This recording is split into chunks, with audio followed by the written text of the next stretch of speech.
Lors de ce nouveau cours, nous allons parler ensemble d'audiovisuel. Vous savez, de films, de dessins animés, de cinéma, bref, d'images en mouvement. Et aujourd'hui, l'actrice principale de ce film, c'est moi, la prof en plastique. Nous allons étudier ensemble le cadrage. Le cadrage, c'est la mise en place du sujet dans les limites d'un cadre. Au cinéma, cela désigne ce que le cinéaste capture durant la prise de vue. Pour faire simple, c'est ce que l'on voit à travers un cadre. Vous savez, on connaît tous ce mouvement des réalisateurs avec leurs deux mains formant un carré autour de leur œil. Cadrage n'est pas choisi au hasard. Il donne un sens à l'image. Commençons du plus grand au plus petit. Tout d'abord, le plan général. Il permet de montrer le décor. Il montre en général des paysages. Et il n'y a pas de personnage. Il permet au spectateur de découvrir l'environnement dans lequel va se dérouler le film. Parfois difficile à différencier, le plan d'ensemble. Ici, l'on voit très bien une nouvelle fois le décor, mais également les personnages. Ce plan montre le personnage dans son environnement. Ensuite, le plan moyen cadre le personnage en entier, de la tête aux pieds. Le plan rapproché. Il cadre une partie d'un personnage. Il est souvent utilisé pour les dialogues. Un cadrage dont vous avez déjà entendu parler, c'est le gros plan. Il est très près des personnages. Il favorise le fait que l'on se sente en accord avec lui ou qu'on ressente ses émotions. Il peut également mettre en valeur un objet. Pour encore plus de focus, le très gros plan. Il met encore plus en valeur les émotions ou les objets, offrant au spectateur l'impression d'être au cœur de l'action. Regardons ensemble une bande-annonce et essayons de trouver les différents cadrages. Mon cher Frodon, tu m'as demandé un jour si je t'avais tout raconté. Regardez cette scène. Quel cadrage est ici utilisé ? Ici, nous avons un plan d'ensemble, permettant de mettre en scène les acteurs dans leur décor. Mais également, en ce début de bande-annonce, de nous montrer l'environnement dans lequel va se dérouler le film. Et de mes aventures. Bien que je puisse affirmer t'avoir dit la vérité, je ne t'ai peut-être pas tout dit. Quel plan reconnaissez-vous ici ? On peut s'apercevoir que c'est un gros plan. Grâce à ce cadrage, on peut déceler les émotions du personnage, son inquiétude, et se poser nous-mêmes des questions sur cette réaction.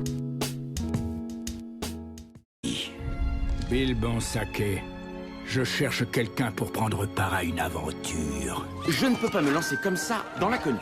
Je suis un saké de cul-de-sac.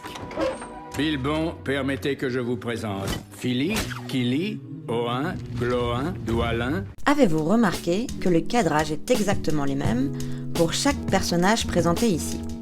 Ici, le cadrage utilisé est le plan rapproché. Il permet de faire une sorte de photo d'identité de chaque personnage, très simplement. Balin, Bifur, Bofur, Bombur, Dori, Nori, Ori et le chef de notre compagnie, Thorin et Cul de Chêne. Dans cette scène, le cadrage est très intéressant. Encore une fois, pour présenter un personnage, nous avons un cadrage en plan rapproché. Mais le cadrage n'est pas exactement le même. Thorin est présenté en contre-plongée, comme si nous le voyions du dessous. Cela crée un effet de puissance pour ce personnage qui sera emblématique dans le futur film. Re-regardez cette scène attentivement et vous verrez ce contre-plongé. Thorin et Cul de Chêne. Au-delà des montagnes embrumées, non loin des sombres cavernes du passé,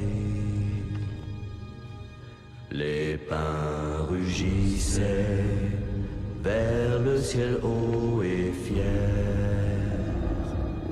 les vents gémissaient dans la nuit d'hiver. Rouge le feu sur 1000 lieues, flambaient les arbres, torches de lumière. Je ne peux garantir sa sécurité. Entendu. Et je ne serai pas responsable de son sort.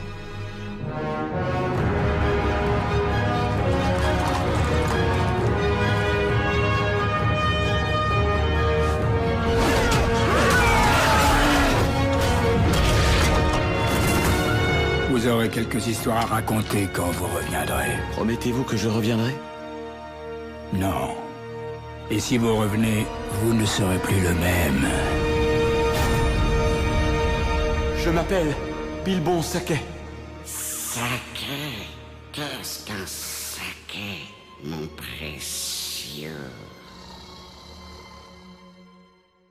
Rien que dans cette bande-annonce, nous pouvons voir divers plans. La prochaine fois que vous regarderez un film, essayez d'être attentif au cadrage et à l'effet que cela procure sur vous. Oh, c'est déjà la fin du cours. Cette fois-ci, pas la peine de ranger vos cahiers, c'est juste à moi de ranger ma classe virtuelle.